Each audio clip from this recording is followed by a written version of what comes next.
आज मैं एक प्रॉब्लम को डिस्कस करूंगा। ये प्रॉब्लम जेईई मेन 2020 में आया है। देखिए ये प्रॉब्लम आपका क्या है कि the sum of two forces, यानी one force is vector P, the other force is vector Q, और इन दोनों फोर्स का जो सम है वो आपका वेक्टर आर है।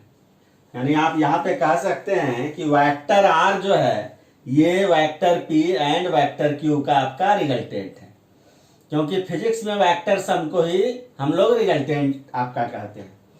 और प्रॉब्लम में ये भी दिया हुआ है कि जो वेक्टर आर का जो आपका मॉडुलस है वो बराबर आपका क्या है, वेक्टर पी के मॉडुलस के। यानी कहने का मतलब ये हुआ, ये भी प्रॉब्लम में आपका गिवन है, ये भी प्रॉब्लम में आपका गिवन है। यानी वेक्टर आर का यानी मैग्नीट्यूड और वेक्टर पी का मैग्नीट्यूड दोनों इक्वल है। यानी इसको ऐसे भी लिखा जा सकता है कि आर इक्वल टू पी। यानी आप ऐसा समझिए कि अगर किसी एक पॉइंट पर अगर टू वेक्टर्स अगर ऑपरेट कर रहा हो, जैसे ये समझिए कि ये हमारा आपका वेक्टर पी है और ये आपका वेक्टर आपका क्यू है। ये आपका वेक्टर क्यू है। तो वेक्टर पी और वेक्टर क्यू का जो रिजल्टेंट है या वेक्टर सम है वो कहां से पास करेगा, वेक्टर पी और वेक्टर क्यू के बीच में से ही पास आपका करेगा। और वेक्टर पी और वेक्टर क्यू जिस प्लेन में होगा उसी प्लेन में आपका वेक्टर आर भी आपका रहेगा। हम लोग यहां पे वेक्टर आर को ड्रॉ कर लेते हैं। और डायग्राम को ड्रॉ करते समय इस चीज का आपको ध्यान रखना है कि वेक्टर आर का जो लेंथ होना चाहिए वही होना चाहिए जो कि वेक्टर पी का, क्योंकि दोनों का मैग्नीट्यूड आपका इक्वल आपका दिया हुआ है। और हम लोग यहां पर ये मान लेते हैं कि अल्फा जो है ये एंगल है आपका किसके किसके बीच में, between vector p and vector Q. Generally हम लोग थीटा मानते हैं, लेकिन यहां पर चूंकि थीटा का यूज दूसरे पर्पस के लिए किया गया है इसलिए थीटा के जगह पर हम लोग अल्फा मान लेते हैं।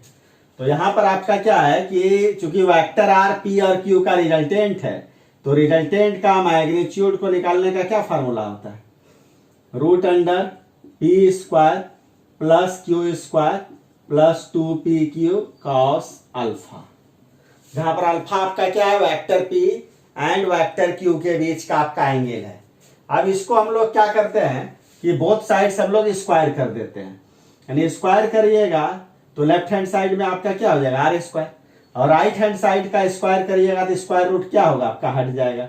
इसको आप क्या लिख सकते हैं, p square plus q square plus 2pq cos alpha.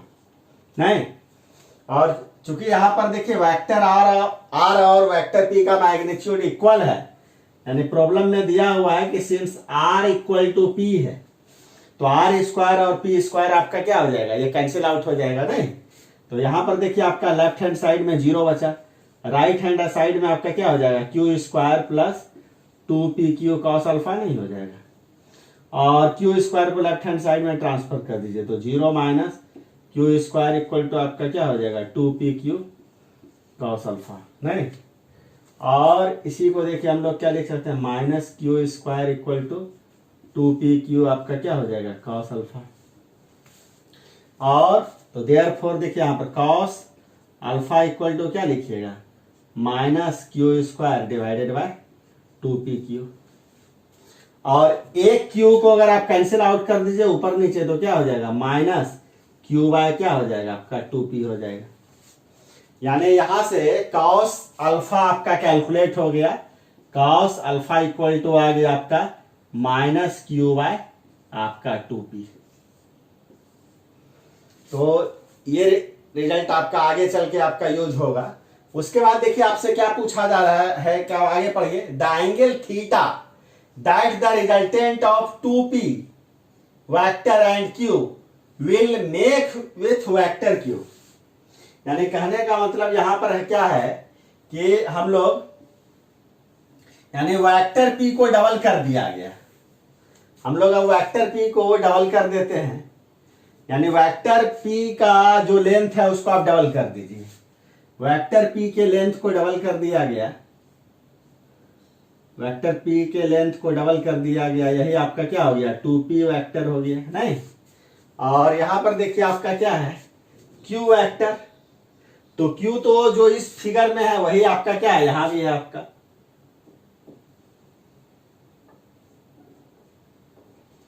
यही देखिए आपका क्या है q है नहीं। और चूंकि आपका वेक्टर p को डबल किया गया है तो वेक्टर p का जो डायरेक्शन है वही आपका क्या है 2p वेक्टर का आपका डायरेक्शन है, q भी वही है, तो 2p वेक्टर और q के बीच का भी एंगल यहां पर आपका अल्फा ही रह जाएगा। यानी यहां भी अगर आपसे कोई अगर पूछ ले कि 2p vector and q vector के बीच का एंगल आपका क्या हो जाएगा अल्फा, यानी अल्फा आपका एक तरह से क्या हो गया angle between 2p vector and q vector.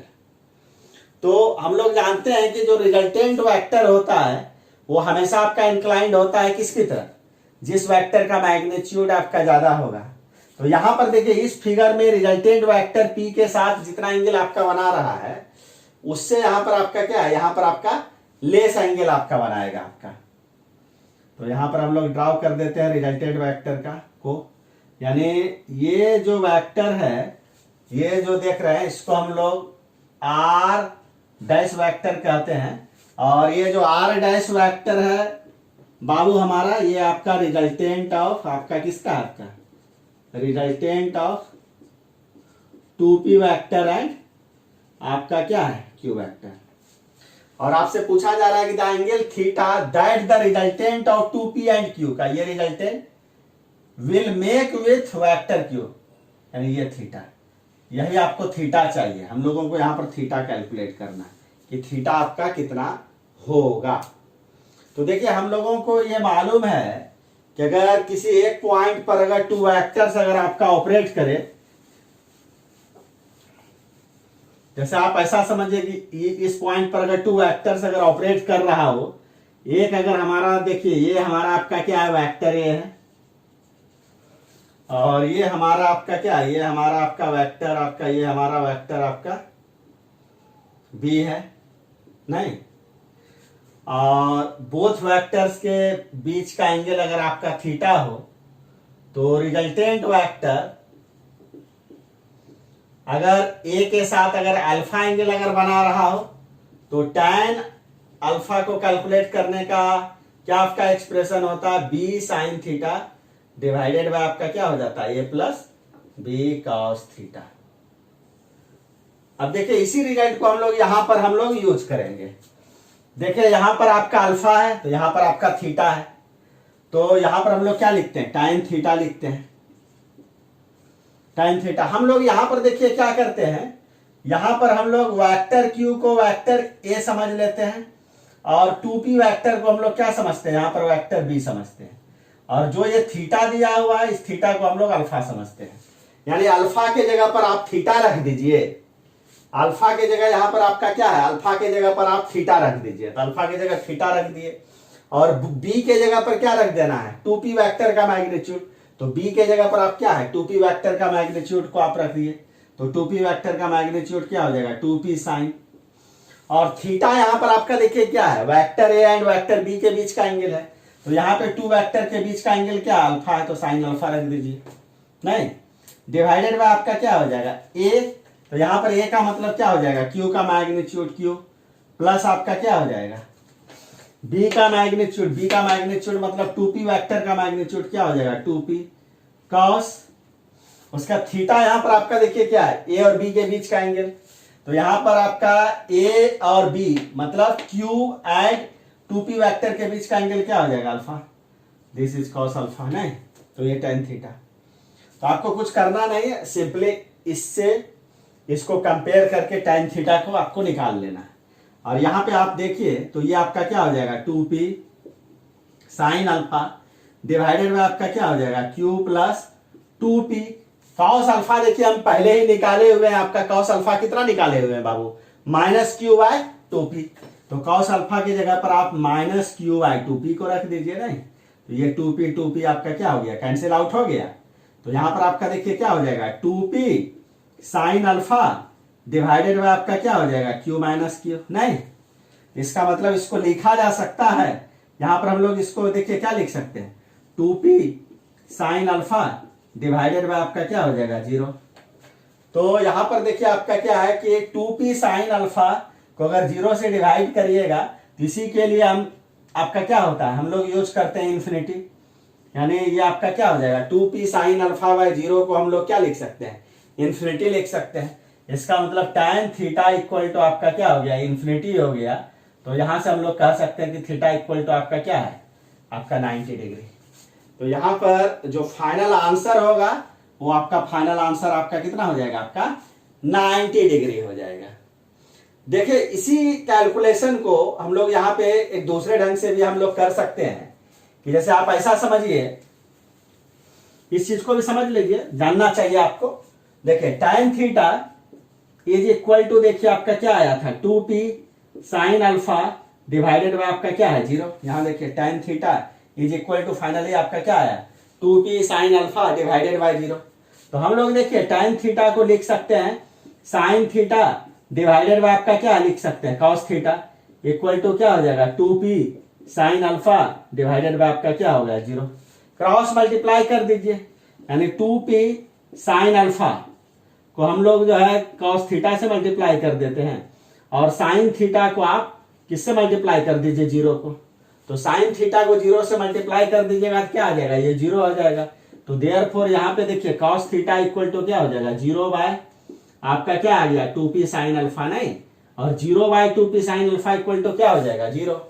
और हम लोगों को पता है कि अगर cos थीटा अगर आपका 0 के बराबर है तो इट मीन्स कि थीटा आपका कितना होगा 90 डिग्री, क्योंकि cos 90 डिग्री का वैल्यू आपका 0 के बराबर होता है। तो ऐसे भी कैलकुलेशन कर सकते हैं, या तो आप ऐसे कैलकुलेशन कर लीजिए, या तो 2p sine alpha divided by 0 के लिए आप इन्फिनिटी को यूज करिए। और हम लोग जानते हैं कि tan थीटा इक्वल टू अगर जब आपका इन्फिनिटी होता है तो वहां से हम लोग डायरेक्ट लिख सकते हैं कि थीटा इक्वल टू क्या होगा आपका 90 डिग्री। तो आई होप कि ये प्रॉब्लम आपको अच्छे से समझ में आ गया होगा। अगर कोई डाउट अगर होगा तो कमेंट आप जरूर करिएगा। चलिए आज के लिए इतना ही।